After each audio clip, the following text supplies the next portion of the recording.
Hey guys, this is Ash from Imagineyourgoddess. Back today with a BT09 deck profile. Today I'll be doing my updated Soulless OTT deck profile, which arguably was the main reason for me to even buy BT09. To start off with, of course, the starter is Little Witch Lulu. She's, in my opinion, the best starter that OTT has in general. She makes Soulless work, but in other decks, she also is essentially a +1 for writing grade 3, so a conditionless +1. I run 12 crit, as in, it hasn't changed much from my first version of this build. Soulless and Tsukiyomi are the two OTT builds, well, maybe even Battle Sisters, that doesn't need to run any draw triggers. I would definitely run them in Goddess of the Sun, but because Suki and Soulless, especially maybe Battle Sisters, has inherent draw, you don't need to do draw triggers, so you can just go full on offensive with critical triggers, and that gives the deck a bit of strength as well. For some of you guys that don't know, Soulless is an anti-cross ride deck, or was designed to be an anti-cross ride deck. It hits 18k rather easily. Maybe not this build, but the original deck anyway. Hit 18k really easily, and the deck's still pretty strong because of the 12 crits and whatnot. And of course I run 4 heals. I run different kinds of heals just because I like the variety and art. But yeah, heal save you and win games. So for grade 1s, I run 4 Gemini. 8k booster lets Tom hit for 16, 11k meta, that's pretty good. Behind 10k's it hits 18. Other than, it's a strong ride, it's the ride I want to ride, and other than that, and Tom, it's really the only reason I run it. Then I run 4 chocolates. For this meta, you want perfect guards. You want to run 4 perfect guards because you want to hit all your perfect guards most of the time, end game anyway. So, it's pretty good.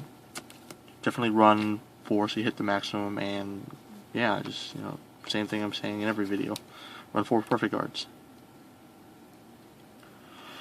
Moving on, I run 3 Battle Sister Omelettes.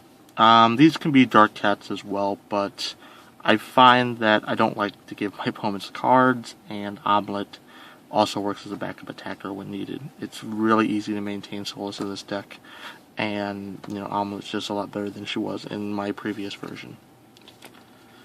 And finally, for grade 1s, I run 3 Battle Sister Cremes. This is the BT9 version of Soulless, which of course runs Cookie. So what is Cookie without Creme?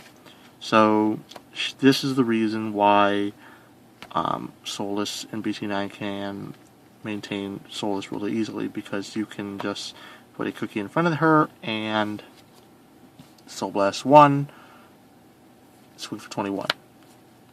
And that lets you ride Coco almost conditionless and lets you have 21k columns really easily as well. Moving on to grade 2s, I run 4 Mocha. She's an 11k, essentially a conditionless 11k attacker, and 11k format, 11k attackers, swing, hit without boosters. So she's really good. Problem is that she is an 8k, and that's a common problem with Soulless, is that so many of our grade 2s are 8ks. Then I run 3 Silent Tom. I did run 4 for the longest time, but I found that he is kind of worthless without Gemini behind him in the ardent format. He's still really good, but he's not as good as before. If you're gonna run 4, though, I would probably minus a Mocha or a Wiseman for him. But he wins games. Tom wins games, and my main problem is just you need a specific booster behind him in this format. And finally, for my last grade 2s, I run 4 Wiseman. I'm pretty sure I had this at 3 and 4 Mocha and 4 Toms, but I moved this to 4 because I was tired of not riding, you know, a 10K. I was riding 8Ks, so I was getting abused by decks like Aquaforce and whatnot, and it was just kind of a pain. They ceased to become a problem when you hit grade 3, but before then is the real issue. You just want to take 2 damage and stop taking damage. And this kind of, you know, helps you with that, you know, strong, kind of like a vanilla wall.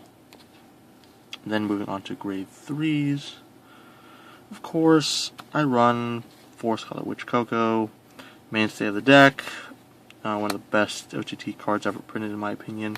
She swings 13k for being soulless, kind of less 2 if there's 1 or less in soul, draw 2 cards when you ride her. So she's essentially a +1 for kind of less 2 when you ride.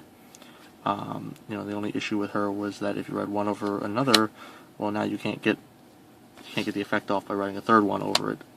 That's where Cookie and whatnot comes in, so that you can Soul Blast away and keep riding these. But you know, most games, if I get her in hand and you know, don't have many issues like, you know, being crit by my opponent so many times early game, I can essentially guarantee that I'll win the match. She's just really good, and I'm pretty confident in her as well. And finally, for my other grade 3s, I run 4 Battle Sister Cookies. She is a new unit for BT9. She's a 15k attacker. 15k attacker for Limit Break 4, but her other ability is kind of +2 when you ride her, draw 2, discard 1.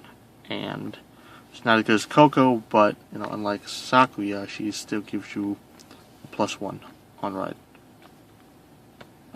It's just you have to choose. Well, actually, she's a break even on ride, but you get to choose what card you get back instead of minusing yourself. So she's really good, and you know, you put her in a side column, and essentially you can keep Coco Soulless for nothing. So kind of for an example of an ideal field setup for this deck, you'd have something along the lines of, so let's say you have Coco as your vanguard, Cookie as your rear guard, Creme behind her, it's your road, so you have Lulu, and let's say Silent Tom. You know, for everything that's not a cross ride, this is a pretty ideal field setup. So let's say it is your second, you know, turn at grade 3. You have 2 Counterblasts open. You ride over, draw extra cards. Guy's an 11k Vanguard. Well, first you swing with this. 21, Soul Blast, 1, and you know, this swings 21, so he's gonna have to guard 15 or take it. You know, whatever. Now you swing 18. And, you know, you're running 12 crits in this deck, so it's pretty deadly. They're most likely going to overguard this. So they guard it or whatever or whatnot. And then you swing whatever's left with your Tom. And that's, you know, Tom's really hard to guard. And that's just kind of like your ideal field here. Which is what also kind of makes this deck kind of hard to play versus the other version, is you just toss your grade 3s most of the time for the other. But, for the Sakuya version. But for this version, it's like, you get a Cookie in hand and you have Coco. You're like, do you want to toss this? Because she can keep your draw engine going with Creme.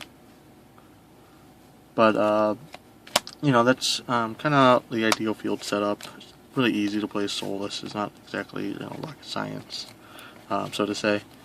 But, you know, I love this deck to death. It was probably, well, OTT in general was the clan that got me into card fight in the first place over a year ago. But Soulless was the first deck that made me really enjoy card fight. The problem with this deck so far with me is that I've been having a lot of issues getting ride stuck. You know, I run the same ratios in most every deck, and I'm just not, you know, the deck's just not liking me so far. But it is a good deck, and when I don't get ride stuck, it's good. Well, heck, even when I do get ride stuck, I sometimes can win the game just because it's OTT. 12 crit OTT, so, you know, what can I say? Well, this has been Ash with my BT09 Soulless deck profile, and thanks for watching.